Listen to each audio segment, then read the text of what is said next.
Bonsoir à tous et bienvenue, nous sommes le jeudi 17 novembre. Ce matin, le pape a reçu l'Union internationale des entrepreneurs catholiques. Devant ses membres, le pape a donné un discours en s'appuyant sur la doctrine sociale de l'Église. Le Saint-Père a rappelé notamment que l'argent ne doit pas gouverner, mais au contraire, l'argent doit servir. Toutes les activités humaines et donc notamment l'entrepreneuriat peuvent être un exercice de miséricorde, a poursuivi le pape. On écoute un résumé de son discours.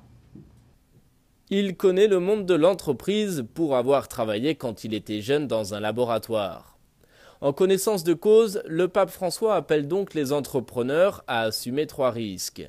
Celui d'abord de bien utiliser l'argent, car l'argent, insiste-t-il, ne doit pas gouverner, mais servir.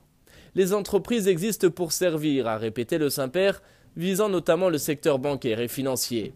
Il a répété que les plus pauvres devraient avoir accès au crédit à des taux raisonnables et par ailleurs, ignorer le rôle régulateur des États dans le secteur financier reviendrait, dit-il, à idolâtrer le marché.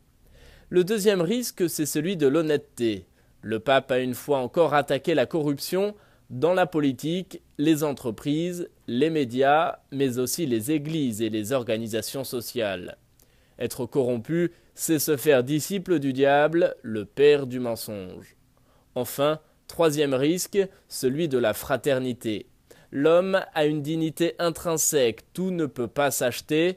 Citant l'encyclique Caritas in Veritate de son prédécesseur Benoît XVI, le pape François a rappelé que le développement économique, social et politique nécessite de donner un espace au principe de gratuité comme expression de la fraternité. L'entreprise, en tant que communauté de travail, doit être un lieu de relations gratuites, respectueuses et fraternelles.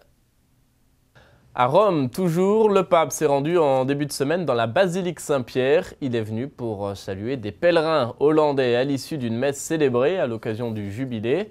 Le souverain pontife a prononcé un discours aux quelques 2000 fidèles. Le Saint-Père les a encouragés notamment à ouvrir leur cœur et à se laisser façonner par la miséricorde de Dieu. On regarde un résumé. Nous avons tous besoin de la miséricorde divine que nous attendons tous, surtout en vivant le sacrement de réconciliation. La confession est un lieu dans lequel nous pouvons recevoir le pardon et la miséricorde de Dieu, ce qui a initié la transformation de chacun d'entre nous ainsi que la réforme de la vie de l'Église. C'est ainsi que le pape a salué dans la basilique Saint-Pierre les milliers de pèlerins venus du Pays-Bas, protagonistes de la journée hollandaise du jubilé de la miséricorde. À la fin de la messe, le pape a encouragé les pèlerins à se laisser modeler par la miséricorde de Dieu pour devenir à leur tour des instruments de miséricorde afin de témoigner de l'amour. Les hommes et les femmes d'aujourd'hui ont soif de Dieu, soif de sa bonté et de son amour. C'est ainsi que vous, en tant que canaux de la miséricorde, vous pouvez les aider à étancher cette soif. Vous pouvez les aider à découvrir le Christ, sauveur et rédempteur de l'humanité.